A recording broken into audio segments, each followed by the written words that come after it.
दोस्तों, competition academy के सहयोगी चैनल द गुरु एकेडमी पर आप सभी का स्वागत है। आशा करते हैं कि आप सभी लोग अच्छे होंगे और आप लोगों की पढ़ाई भी अच्छी चल रही होगी। एमपीपीएससी के पाठ्यक्रम में जो इकाई 10 है, एमपीपीएससी के पाठ्यक्रम में जो आपकी इकाई 10 है, जिसमें 4 बोलियां हैं। मालवी का लोक साहित्य प्रमुख कवि और रचनाएं, निमाड़ी का लोक साहित्य प्रमुख कवि और रचनाएं, बुंदेलखंडी और बघेली इनका लोक साहित्य और प्रमुख कवि रचनाएं। तो इसमें से 2 लेक्चर आपने देखा, जिसमें हम लोगों ने निमाड़ी की बात की, बुंदेलखंडी की बात की और बघेली की बात की। तो निमाड़ी, बुंदेली और बघेली तीनों की बात कर ली गई है। अब यहाँ पर इस वीडियो लेक्चर में हम लोग मालवी लोक साहित्य की बात करेंगे और यह आप लोगों के पाठ्यक्रम में है। यह वीडियो लेक्चर पब्लिश है, आप देख रहे हैं। चैनल पर अगर आप नए हैं, पहली बार देख रहे हैं, तो चैनल को सब्सक्राइब कर लीजिए। और इस समय जो फीस चल रही है वो 2250 है। 40 डेज का समय आपके पास है, 40 दिनों का समय। 28 जनवरी को आपका पेपर है। तो अगर अभी आप ईमानदारी से लगेंगे तो मुझे लगता है कि 4 घंटे प्रतिदिन अगर आप समय देंगे तो इस 40 दिन में 4-5 घंटे प्रतिदिन समय देकर और सिलेबस को आप कंप्लीट कर सकते हैं। तो अगर आप जुड़ना चाहें तो आप हमारे इस नंबर पर संपर्क कर सकते हैं। चैनल को सब्सक्राइब कर लीजिए, वीडियो को ज़्यादा से ज़्यादा शेयर करिए, ताकि और भी जो एमपीपीएससी के अभ्यर्थी हैं उनको भी इसका लाभ मिल सके। तो मालवी लोक साहित्य की आइए बात करते हैं। इससे पहले 2 वीडियो लेक्चर हैं जो कि कंपटीशन एकेडमी चैनल पर आपने देखा। मालवी लोक साहित्य प्रमुख कवि और रचनाएं। सबसे पहले मालवी के क्षेत्र की बात करेंगे कि जो मालवी की जो क्षेत्र है, मालवी की जो सीमा है वो कहाँ पर है। मालवी का क्षेत्र उज्जैन, इंदौर, देवास, मंदसौर और रायगढ़ में फैला है। मालवा के लोगों के बारे में ह्वेनसांग ने अपने यात्रा वृत्तांत में बताया है कि इनकी भाषा मनोहर और सुस्पष्ट है। मालवी का संबंध सौरसैनी प्राकृत से है। मालवी के क्षेत्र की बात आती है तो ग्रियर्सन को आपने पढ़ा होगा। ग्रियर्सन ने लिंग्विस्टिक सर्वे ऑफ इंडिया में बताया है कि मालवी दक्षिण पूर्वी राजस्थान की बोली है। ग्रियर्सन के लिंग्विस्टिक सर्वे ऑफ इंडिया के तहत मालवी दक्षिण पूर्वी राजस्थान की बोली है। और इसके मुख्य वेद उन्होंने रागड़ी और सोंधबाड़ी बताया। ग्रियर्सन की जब बात आती है तो इन्होंने, जो हम लोगों ने इससे पहले लेक्चर में निमाड़ी पढ़ा, निमाड़ी को तो इन्होंने दक्षिण राजस्थान की बोली बता दिया था। वैसे मालवी बोली अगर हम देखें, इसके अस्तित्व की बात करें तो मालवी की वंश परंपरा बहुत ही प्राचीन है।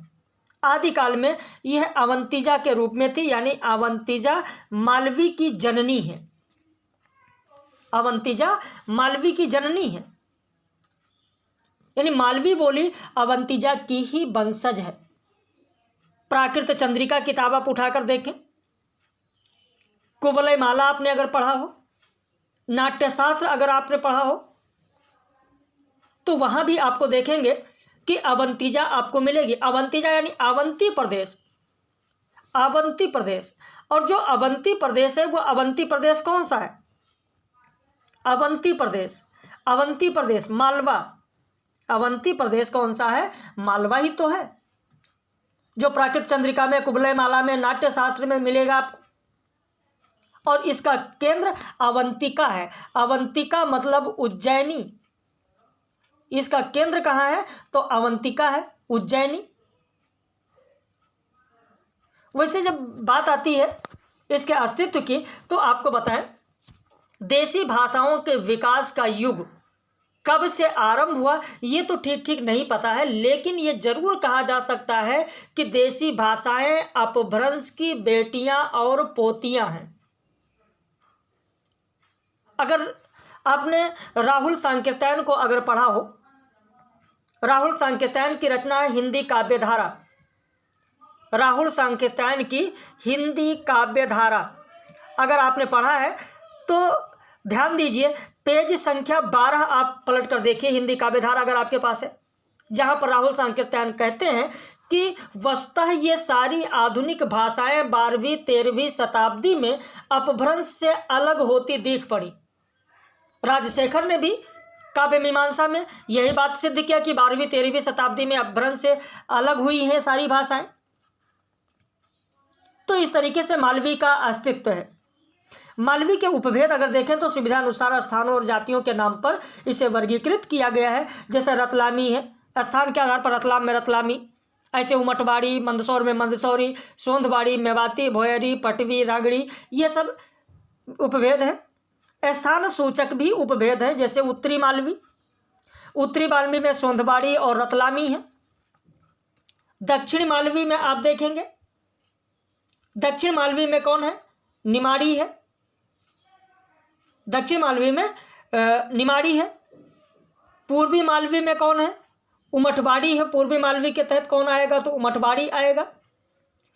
पश्चिमी मालवी में अगर देखें तो पश्चिमी मालवी में कौन आएगा? पश्चिमी मालवी में वांगड़ी आएगी। तो इस तरीके से इनका वर्गीकरण किया गया कि कौन किस किस के तहत आता है, यानी उत्तरी मालवी, दक्षिणी मालवी, पूर्वी मालवी और पश्चिमी मालवी। तो ऐसे भी मिलाने के लिए प्रश्न पूछा जा सकता है। जबकि केंद्र में कौन सा है? तो इसका केंद्र है उज्जैन। आदर्श मालवी, आदर्श मालवी कहाँ पर है? आदर्श मालवी कहाँ पर है? तो आदर्श मालवी उज्जैन में है। तो इस तरीके से ये सारे दिए गए। अगर हम उत्तरी मालवी की बात करें तो उत्तरी मालवी में जो सोनवाड़ी, रतलामी, ये सब आप देख रहे हैं, इस पर राजस्थानी का प्रभाव है, मारवाड़ी का प्रभाव है। दक्षिणी मालवी पर देखें तो निमाड़ी, मराठी का प्रभाव आपको देखने को मिलेगा। पूर्वी मालवी पर आप देखेंगे बुंदेलखंडी का प्रभाव मिलेगा, यानी उमटवाड़ी पर। पश्चिमी मालवी पर गुजराती और भीली का प्रभाव मिलेगा। तो इस तरीके से जो बोलियां हैं वो सीमावर्ती देश की जो बोलियां हैं वहां पर आप लोगों को देखने को मिल जाएगा कि सीमावर्ती बोलियां हैं, उनका प्रभाव देखा गया है। मालवी के विकास क्रम की अगर हम बात करें तो मालवी के विकास क्रम में प्राचीन मालवी का समय 13वीं शताब्दी, मध्यकालीन मालवी का 18वीं शताब्दी, आधुनिक मालवी में पूर्वाधुनिक मालवी 19वीं शताब्दी और उत्तराधुनिक मालवी 20वीं शताब्दी। तो ये मालवी के विकास का क्रम है। वैसे राजशेखर ने कहा है, जब विकास की बात आती है तो राजशेखर ने कहा कि ये लोग भूत भाषा बोलते थे। कौन कौन लोग? आवंती के लोग। आवंती यानी मध्य मालवा, आवंती यानी मध्य मालवा, आवंती यानी मध्य मालवा। परियात्रा कॉपी पेन है तो लिख लीजिए, नहीं तो फिर समझ लीजिए। परियात्रा यानी पश्चिमी विंध्य प्रदेश जो था, पश्चिमी विंध्य प्रदेश।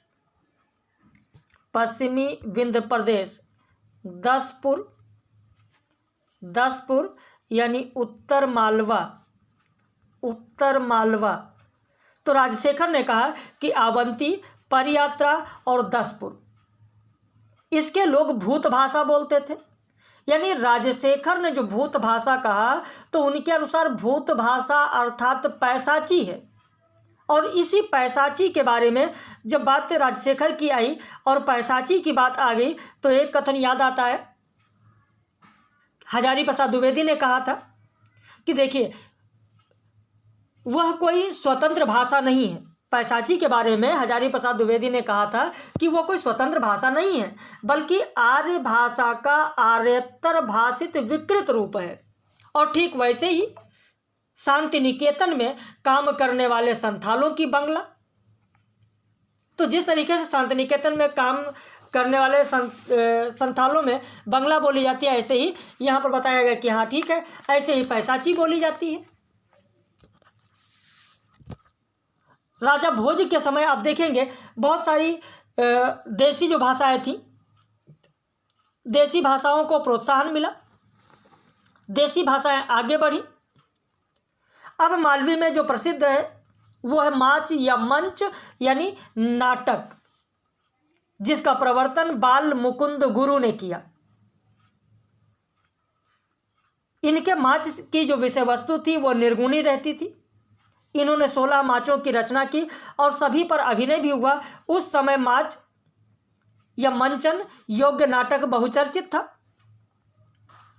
इन्होंने जो लिखा वो राजा हरिश्चंद्र है, नागजी ढूढ़जी है, सेठ सेठानी है, ढोला मारुड़ी है, देवर भौजाई है, शुभ बुद्ध सालंगा है, रामलीला है, कृष्ण लीला है, ये सारी रचनाएं इन्होंने लिखी। इन्होंने माच लिखा। कहा जाता है कि जो बाल मुकुंद गुरु थे, बाल मुकुंद गुरु को ये इतने प्रमुख हो गए माच में कि एक बार सिंधिया नरेश ने इनको बुलाया ग्वालियर में। सिंधिया नरेश ने इनको ग्वालियर बुलाया, ग्वालियर में बुलवाया और ग्वालियर में माच करवाया गया। होलकर नरेश इनके माच से तो इतने खुश हो गए कि इनको इनाम में बहुत सारी जमीनें दे दी थी बाल मुकुंद गुरु को। बाल मुकुंद गुरु जब माच कर रहे थे, नकल गेदापरी जो कि इनका माच है, इसका मंचन कर रहे थे, उस समय मंच पर ही ये गिर पड़े। इनका देहावसान हो गया। यानी इनकी मृत्यु किस माच का अभिनय करते हुए हुआ था? तो नकल गेदापरी। वैसे बाल मुकुंद गुरु जो थे, ये बाल मुकुंद गुरु मालव शैली के चित्रकार भी थे। ऐसा नहीं कि केवल माचकार थे, चित्रकार भी थे। माचकार तो थे ही, माचकार बाल मुकुंद गुरु तो थे ही, साथ में वो मालव शैली के चित्रकार भी थे। लेकिन ये जो माच होता था, इस माच में महिलाओं को मना किया गया था। महिलाएं इसमें शामिल नहीं होती थीं। महिलाओं पर प्रतिबंध था। माच में महिलाएं नहीं शामिल हो सकती थीं। तो जब यहाँ पर बाल मुकुंद गुरु जी का देहावसान हो गया तो कालूराम उस्ताद, इन्होंने बाल मुकुंद गुरु के माच परंपरा को आगे बढ़ाया और लगभग 18 माचों की रचना की। किसने? कालूराम उस्ताद ने। लेकिन इन्होंने एक नया ही काम किया। कालूराम उस्ताद, जैसा कि माच के प्रवर्तक बाल मुकुंद गुरु जिन्होंने माच प्रारंभ किया था, महिलाओं का अभिनय उसमें नहीं होता था, महिलाएं अभिनय नहीं कर सकती थी, महिलाएं शामिल नहीं हो सकती थी। माच में महिलाओं को अलग रखा गया था, वर्जित समझा जाता था। उसे कालूराम उस्ताद ने प्रारंभ कर दिया। कालूराम ने अपने उस गुरु की परंपरा को तोड़ा। बाल मुकुंद गुरु जो थे उनकी परंपरा को तोड़ा और महिलाओं को भी शामिल किया। वैसे कालूराम उस्ताद का जो नाम था, वो इनका उपनाम था दुर्बल। इनका उपनाम दुर्बल था। कहीं पर लिखना चाहे लिख लें, कालूराम उस्ताद का उपनाम दुर्बल था। तो कालूराम उस्ताद के ये माच है। 18 माच जो आप देख रहे हैं, वो 18 माच इस प्रकार से हैं: प्रहलाद लीला, हरिश्चंद्र, चंद्रिका, हरिश्चंद्र, रामलीला, चित्रमुकुट, मधुमालती, चंद्रकला, हीर रांझा, निहालदे सुल्तान, जान आलम, नागवती, राजा छोगरतन। तो ये सब है। वैसे PDF भी अभी आपको तो मिल ही जाएगा, व्हाट्सएप पे भेज देंगे। कालूराम जी ने पहली बार बाबाजनी नामक सुंदर गायिका को मंच पर उतारा। बाबाजनी, जिस नायिका को उतारा था उसका नाम था बाबाजनी। ध्यान रखिएगा, बाबाजनी। मैंने अभी बताया कि माच का प्रवर्तन बाल मुकुंद गुरु ने किया था, तो उस वक्त महिलाओं का प्रवेश वर्जित था, या महिलाएं माच में शामिल नहीं हो सकती थी। लेकिन उस परंपरा को तोड़ा गया कालूराम उस्ताद के द्वारा। कालूराम उस्ताद ने बाबाजनी नामक सुंदर गायिका को मंच पर उतार दिया। तो इनके अलावा माच से संबंधित व्यक्तियों में सुखदेव, पन्नालाल, लावनीबाज, ये सब भी हैं। तो ये अन्य इसमें कलाकार हैं। कालूराम उस्ताद के अलावा कौन कौन है वो आपने देखा कि कालूराम उस्ताद के अलावा और भी माचकार हैं। उज्जैन के मालियों में भी इसी तरह की माच परंपरा थी। इसी तरह की माच परंपरा थी जिसके प्रवर्तक राधा किशन गुरु कहे जाते हैं। इस परंपरा में सिद्ध नाई नया माचकार हैं। नए माचकारों में और भी हैं, रामजी लाल बंधु हैं, लालजी नंदराम हैं, राम रतन दरक हैं। माच की विषय वस्तु पौराणिक कथाओं पर होती थी तथा इस पर प्रेमाश्रयी शाखा का प्रभाव था। यानी माच पर किस शाखा का प्रभाव था? प्रेमाश्रयी शाखा का प्रभाव था। और गीत तत्व लोक गीतों से प्रभावित थे। ये 2 पॉइंट आपके लिए बहुत ही महत्वपूर्ण है। अब मालवी के संत साहित्य की अगर बात करें तो मालवी का संत साहित्य पंथी है, जिस पर अन्य मतांतरों का प्रभाव है।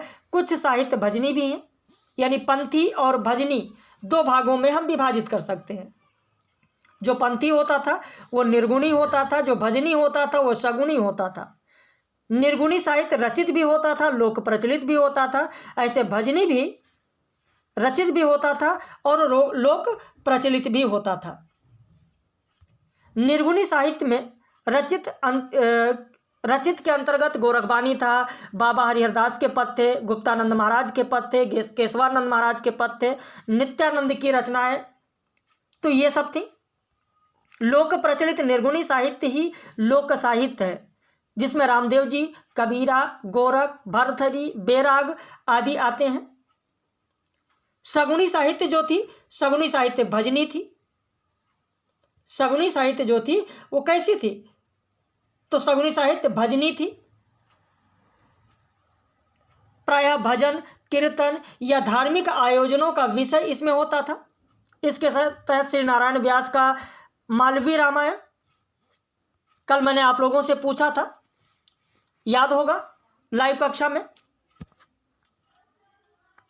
कि श्री नारायण व्यास का मालवी रामायण किसने लिखा?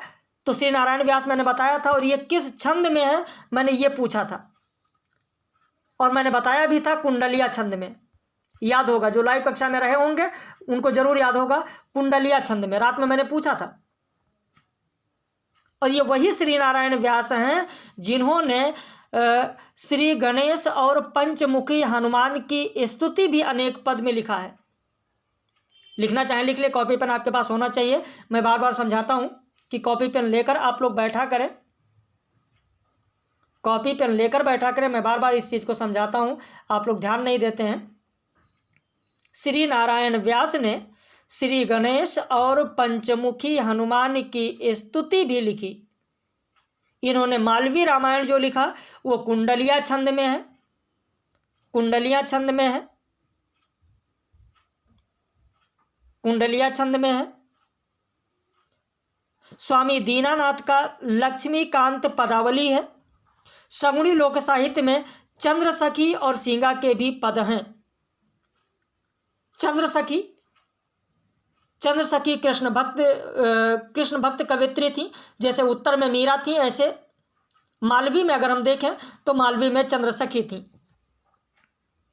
गुप्तानंद महाराज की बात करें तो इनकी रचना है 14 रत्न, गुप्त सागर और गुप्त ज्ञान गुटिका। गुप्तानंद महाराज की जो रचना है 14 रत्न और गुप्त सागर, इन दोनों की भाषा है खड़ी बोली। कहीं पर लिख लें, खड़ी बोली, खड़ी बोली लिख लें। गुप्तानंद महाराज की रचना 14 रत्न और गुप्त सागर खड़ी बोली में है, खड़ी बोली में है, तथा गुप्त ज्ञान गुटिका खड़ी बोली, ब्रज भाषा और मालवी मिश्रित सधुक्कड़ी भाषा है। गुप्त ज्ञान गुटिका दोहा लावनी में लिखा गया है, दोहा लावनी में लिखा गया है।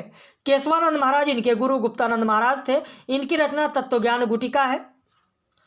तत्वज्ञान गुटिका निर्गुण गेय पदों का यह संकलन है। इसकी भाषा उत्तरी मालवी है, उत्तरी मालवी है। यह महत्वपूर्ण है आपके लिए, ध्यान दीजिएगा कि तत्व ज्ञान गुटिका किसकी रचना है या तत्व ज्ञान गुटिका में किसका संकलन है। तो निर्गुण गेय पदों का संकलन है।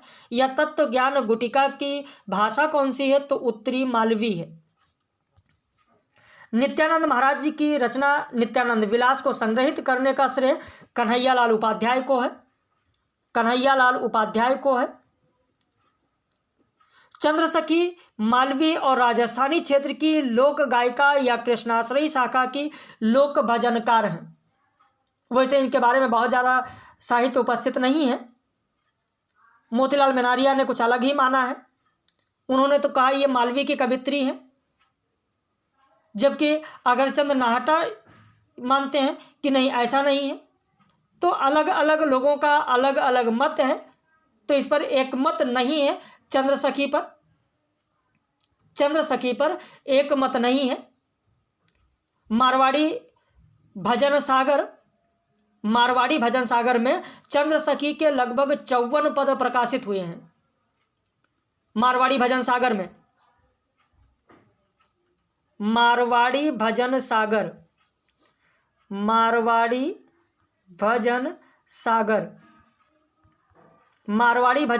में चंद्र सखी के 54 पद संकलित हैं। वैसे मारवाड़ी भजन सागर में बहुत है, जैसे नरोत्तम दास स्वामी हो गए, मनोहर शर्मा हो गए, आदि पद वहाँ पर देखने को मिलेंगे। चंद्र सखी के समय के बारे में भी विवाद है। अनेक विद्वानों का अलग अलग अपना अपना मत है, सबका अलग अलग मत है। संत सिंगा जी की रचना निमाड़ी साहित्य के तहत हम लोगों ने पूरा विस्तृत से कर लिया है। इसके अलावा इसमें अन्य रचनाकारों में भेरू गुरु हैं, मूलचंद लखन तने हैं, मुगल खां हैं, चैन राम हैं, मोती राम हैं, जिन्हें कलगी अखाड़े के नाम से भी जाना जाता है। कलगी अखाड़े के नाम से भी जाना जाता है। तो ये अन्य रचनाकार हैं। अब मालवी लोक साहित्य की बात कर लेते हैं। मालवी लोक साहित्य में देखते हैं कि मालवा प्रदेश के नैसर्गिक वैभव की तरह इसका लोक साहित्य भी अत्यंत समृद्ध और हृदयग्राही है। इसके लोक साहित्य का वर्गीकरण मुख्य रूप से 2 तरीके से करते हैं, गीत साहित्य और अगीत साहित्य। गीत साहित्य में पद हैं, अगीत साहित्य में गद्य हैं। गीत साहित्य की जब बात आती है तो गीत साहित्य में 2 तरीके की रचनाएं मिलती हैं। एक मिलता है मुक्तक और दूसरा मिलता है प्रबंध। मुक्तक में संस्कार विषय के गीत आपको मिलेंगे, जिसमें बालक जन्म के गीत है, मुंडन गीत है, जनेऊ गीत है, विवाह गीत है, पूर्वजों के गीत है, मृत्यु गीत है, ये सब संस्कार संबंधी गीत हैं। धार्मिक गीत में आप देखेंगे जो पंथी गीत है, देवी देवताओं के गीत हैं, भजन कीर्तन है, माहवारी गीत, ऋतु संबंधी गीत हैं, व्रत त्योहारी गीत हैं, ऐतिहासिक और अर्ध ऐतिहासिक गीत, बच्चों के गीत। विविध गीत में कौटुंबिक गीत है, गाली है, ख्याल है, किलगी तुर्रा है, लावनी है। तो ये सब अन्य गीतों में आ जाएंगे जो कि मुक्तक हैं। प्रबंध काव्य में धार्मिक गीत कथा है, जैसे एकादशी है, शंकर जी का व्याह, कृष्ण अवतारी कथा, अहिमन कथा। तो ये सब धार्मिक गीत कथाएं हैं। ऐतिहासिक गीत कथाओं में हीड़ है, तेज्या थोल्या है, ढोला मारू है, मुंज पमार है, धन्ना भगत है। तो ये सब ऐतिहासिक गीत हैं।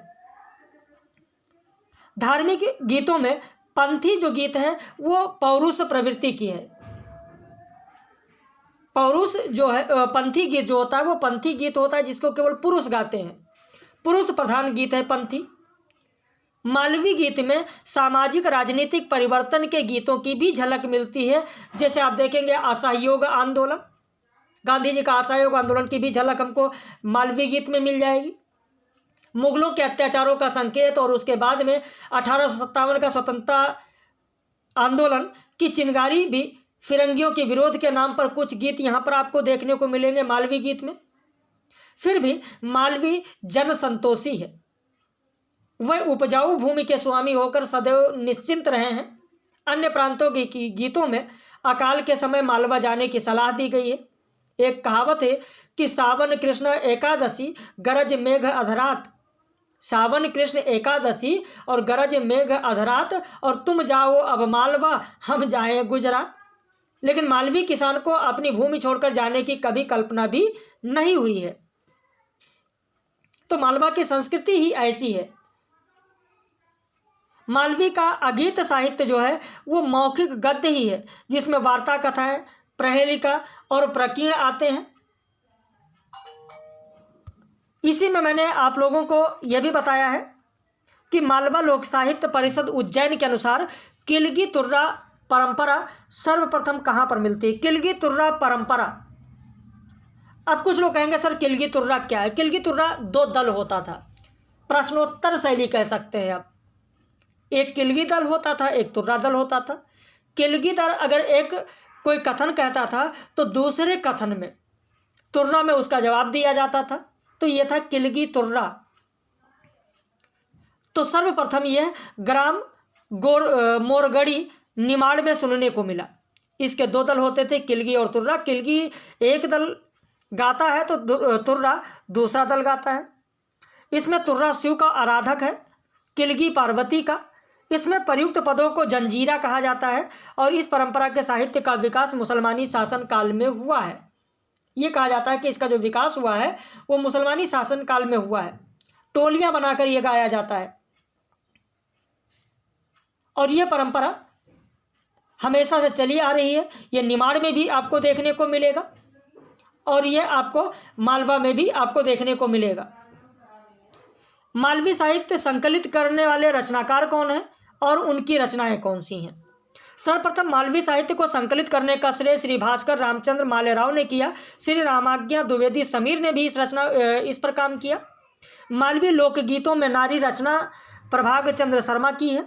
मालवी लोकगीत का प्रकाशन हिंदी साहित्य समिति इंदौर द्वारा हुआ और इसी समय मालव लोक साहित्य परिषद उज्जैन की स्थापना 1952 में हुई और इस संस्था ने इस साहित्य का संकलन किया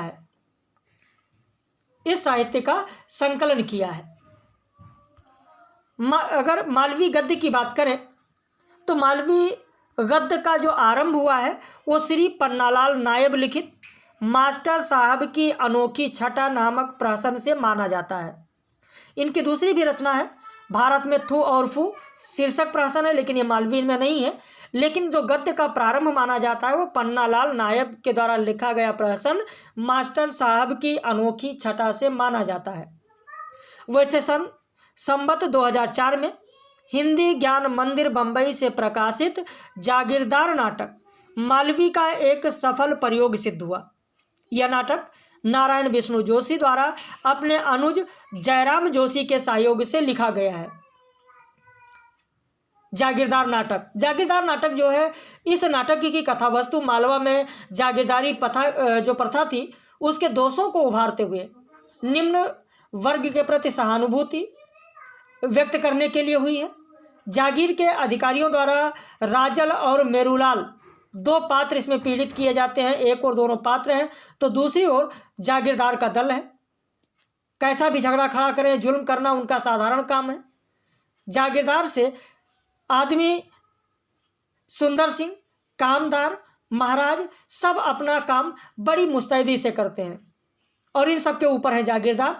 तो इस तरीके से जागीरदार और किसानों के बीच या जागीरदारों के द्वारा किसानों का किया जाने वाला जो शोषण है, जो उनके ऊपर किया जाने वाला अत्याचार है, वो इस जागीरदार नाटक में दिखाया गया है।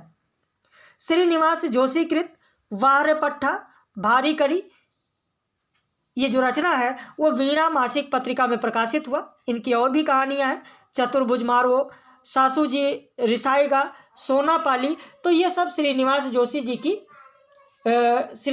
जी की और भी रचनाएं हैं। ऐसे अगर हम पद्य की बात करते हैं, मालवी पद्य की अगर बात करें तो पद्य की दृष्टि से जो मालवी है, मालवी का आधुनिक साहित्य काफ़ी समृद्ध रहा है। सुखराम के द्वारा लिखित ललिता देवी का विवाह और रुक्मणी मंगल तथा मुकुंदराम नानूराम ने भी रचनाएं की हैं। शंकरलाल ने भी रचनाएं लावनियाँ लिखी हैं। नंद किशोर ने पंडित पचीसी लिखा, खटमल बतीसी लिखा, बालाराम ने किरसानी कीचड़ लिखा, पन्नालाल नायब ने गोरा कविता लिखा, सुक्काबास कविता लिखा, युगल विनोद ने श्रावणी, दशहरो, दिवाली, तुलसीदास आदि रचनाएं लिखा।